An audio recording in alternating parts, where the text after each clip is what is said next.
அஸ்ஸலாமு அலைக்கும் வரஹ்மத்துல்லாஹி வபரகாத்துஹு. அன்பு உறவுகளே, எல்லோருமே மரியாதை எதிர்பார்க்கிறார்கள்.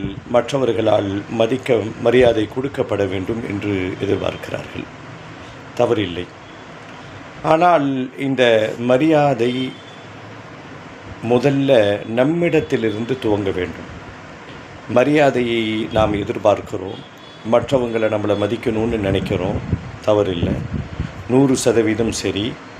ஆனால் நீங்கள் மற்றவர்களை மதிக்கிறீர்களா, மரியாதை தருகிறீர்களா என்பதை முதலில் மரியாதை என்பது உன்னிடத்திலிருந்து துவங்கப்பட வேண்டும். பொதுவாக மரியாதை என்ற இந்த வார்த்தை ஒரு பதவியோடு, ஒரு உயர்ந்த இடத்தில் இருப்பவரோடு, செல்வாக்கில் இருப்பவரோடு மட்டும் தொடர்பு படுத்தி பார்க்கப்படுகிறது. இது பார்க்கப்படுகிறது என்பது மட்டுமல்ல, இதை கடைபிடிக்கவும் செய்கிறார்கள்.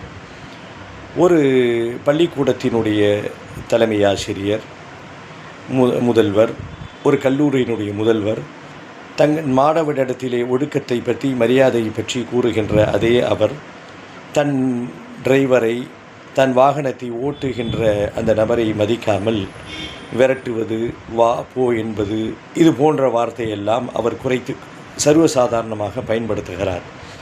ஆம், மரியாதை பணத்தோடு, உயர்நிலையில் இருப்பவர்களோடு மட்டும் தொடர்பு படுத்தி இருக்கின்றது. இஸ்லாத்தினுடைய பார்வையிலே இது தவறு. பயணிப்போம் இன்ஷா அல்லாஹ்.